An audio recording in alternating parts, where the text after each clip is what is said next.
Hello, and welcome to the Online Strength Coach Podcast, episode 86. Today, we are going to be discussing high rep training and how it relates to strength training and just basically getting stronger.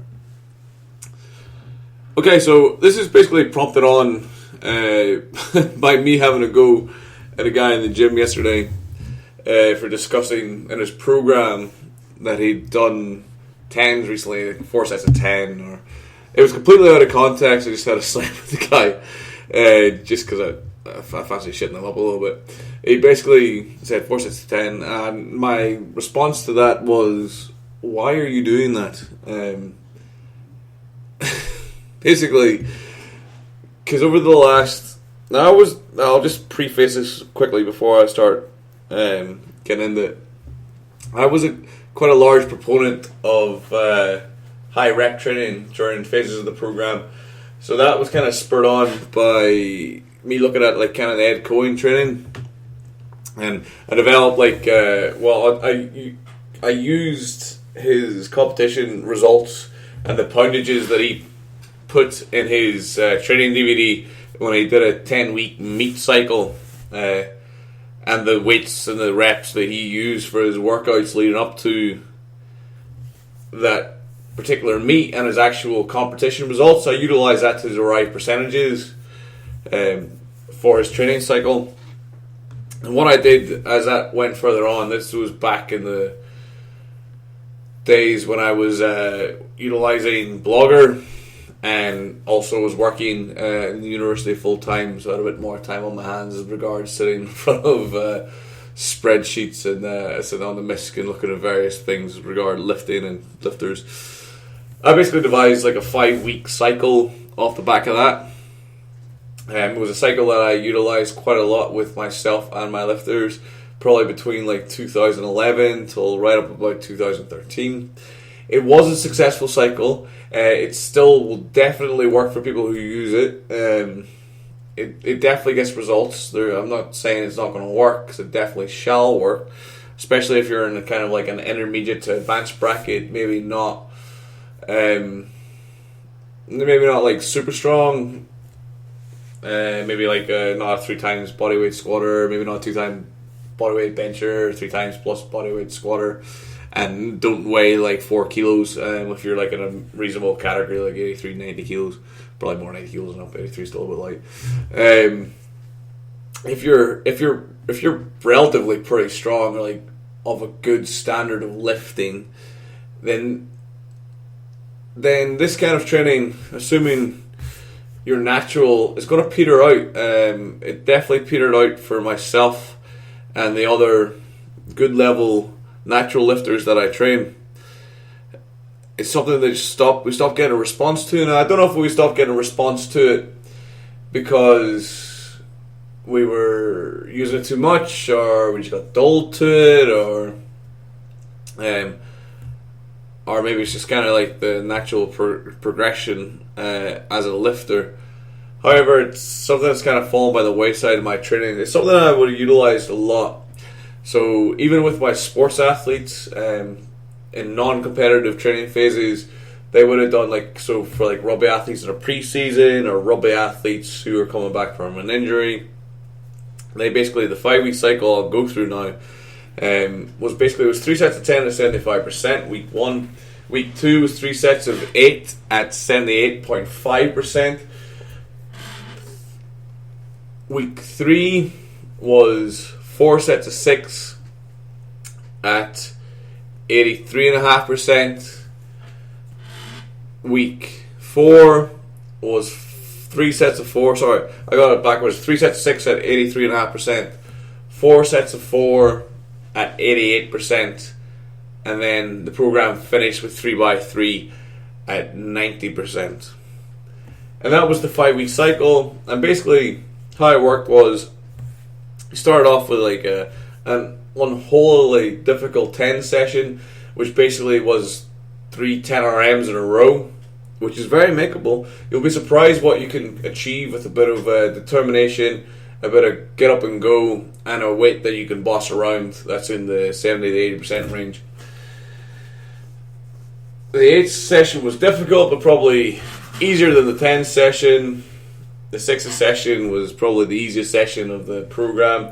The 4x4 was another overload, so the 3x10 was an overload, the 4x4 was an overload, and then the 3x3 was normally a formality by the time you got through that 4x4 workout.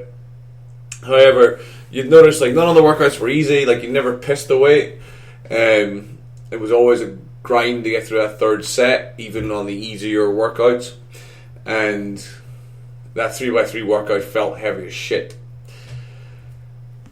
So when I look back at that retrospectively, I just think it's a lot of effort for the return we got, or I got specifically. I could talk to myself here, because I did this program quite a lot. I basically went from, basically it did jack shit for my squat. I never went anywhere in my squat. This is the program that took me to 292 deadlift. Oh, sorry, not 292, just 290. That's the program that took me to 290 deadlift. So from 280 to 290, so it worked for that. But the amount of work that went in to get them 10 kilos was completely disproportionate to the return I got. And it actually worked pretty good for my bench press, but everything works for my bench press. This is a program I basically benched 210 on, but it was a shit lift. The spotter touched it, my ass was up off the bench. Retrospectively, I wouldn't count that as a legit lift, although I did it at times because the spotter took it and I was fucked off because I thought I would have made it. But it's the program took me from 200 to 210 in principle. It's definitely the program that took me from 200 to 205, and I also doubled 200, which was my 1RM off the back of this program.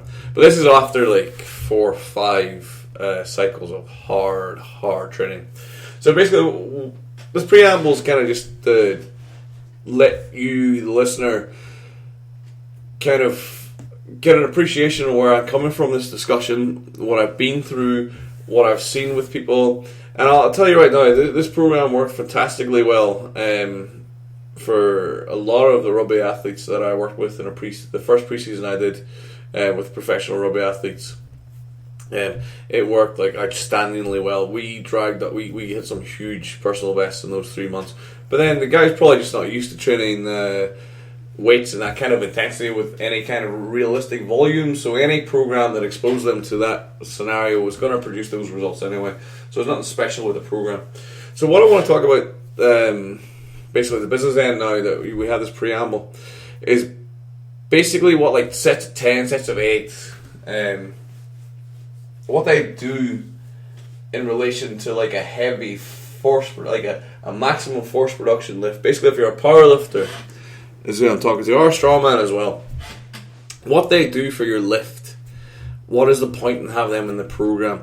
If you look at something like a block periodized regime, something that may have a work capacity block to it, something maybe like daily undulating periodization where they have the work capacity work kind of sewn into the day-to-day training.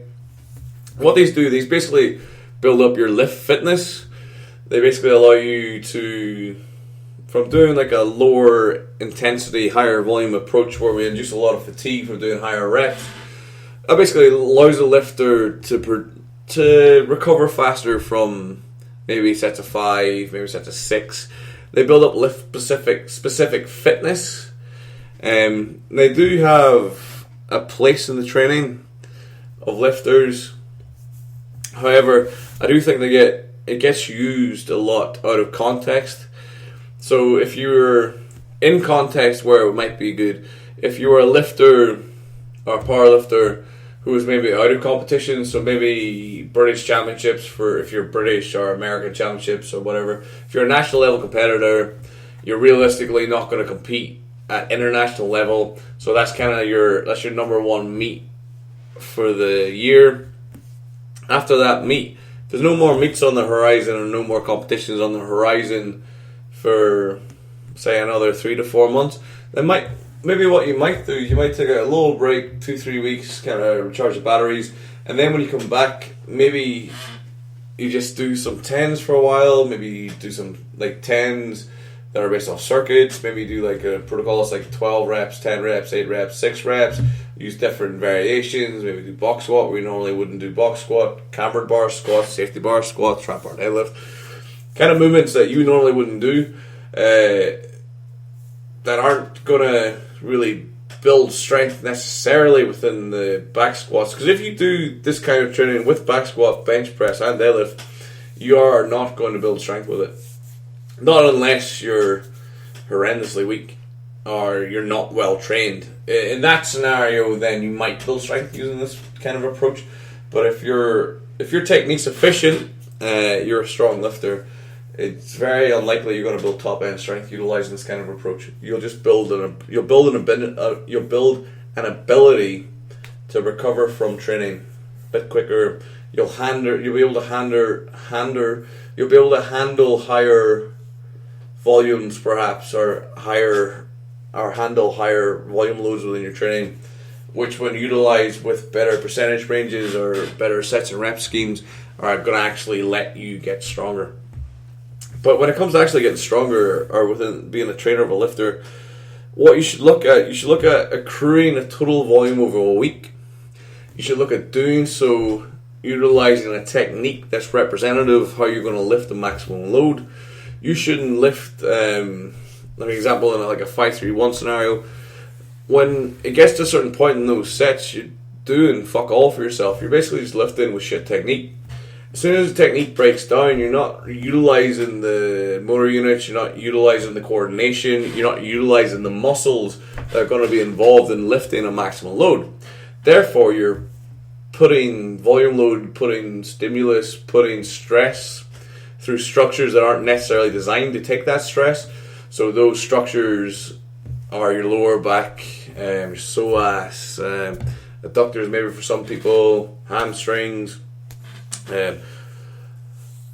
muscles of the spine, posture muscles. These muscles that are designed to act in not as an agonist, certainly not as an agonist or as a primary lifter, which is what an agonist is. Muscles are maybe designed to be tertiary. So within a movement, you'll have primary, secondary, tertiary. So tertiary movements might be the likes of a rotator cuff within a bench press, which are designed to like hold the joint in place, not to actually produce force.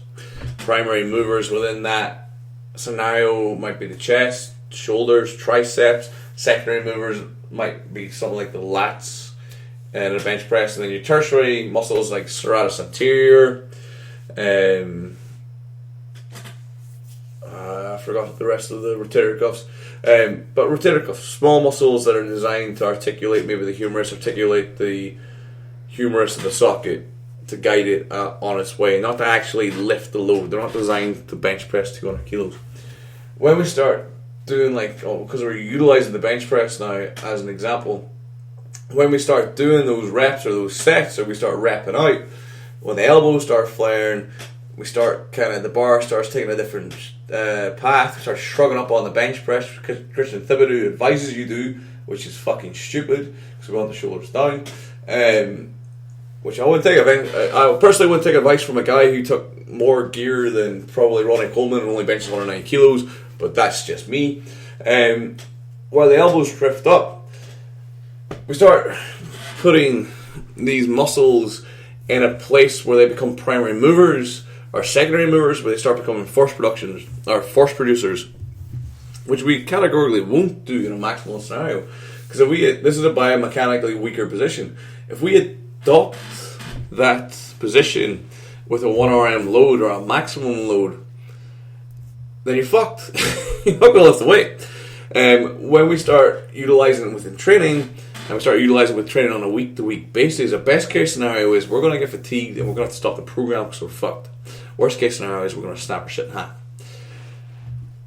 So within the context of training for strength in a week-to-week manner, that high fatigue state of lifting, which is 10 reps, 8 reps with 70 to 80% loads, is not going to get you stronger, because you're going to utilize a technique that is not.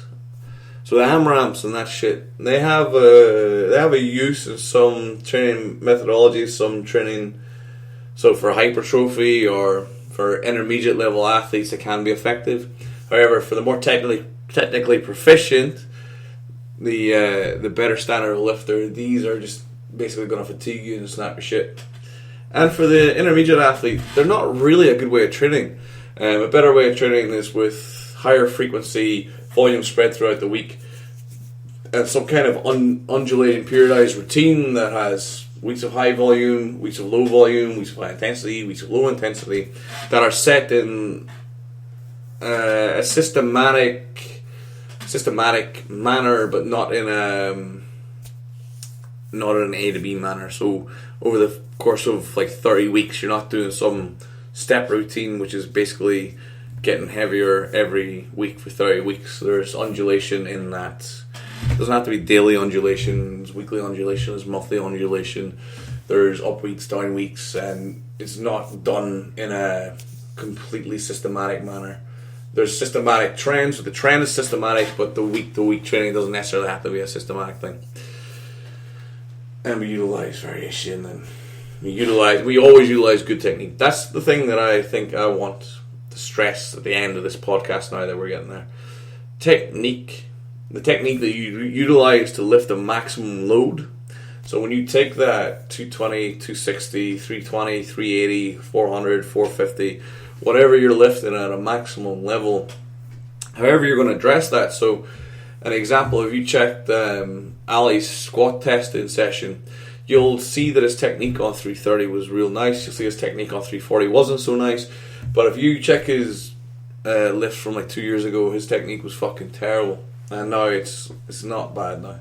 It's more repeatable, and he takes a straight bar path when he stands. Thank God, he doesn't put any torsion on his spine with 600 plus pounds, which is probably not a good idea. So he's a real strong kid, but you check his setup on his 340 lift and alley. If you're watching this, I think I've said this to you already, and I will certainly say this to you again. He rushes through it, and it's basically he rushes through it. He was talking to him because he waits for a certain part in his music, and when his music hits that part, he's got about 30 seconds to set up the weight and get out with it, which means he's rushing. But he's rushing with 750 pounds, and the bar's shaking like fuck, and it fucks his setup up. If he was just to stand up, let it settle, take a couple of steps back, he'd nail that way a lot easier. He's still within his strength limits, but he is creeping again out of his technical limits because his setup isn't the same every time. It's not the same thing every time. He's losing a bit of the small detail, which is fucking him at the top end.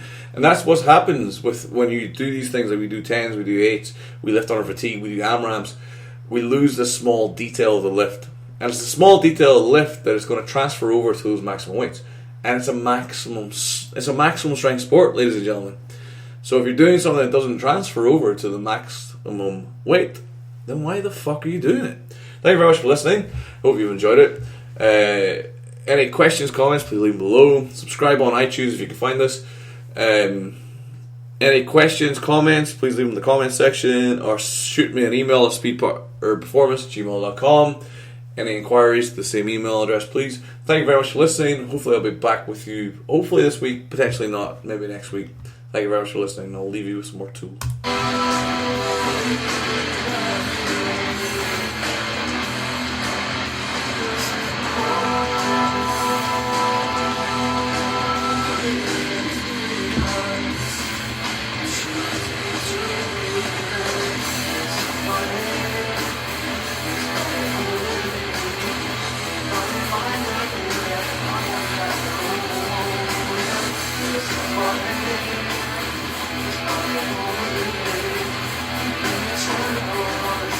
Sometimes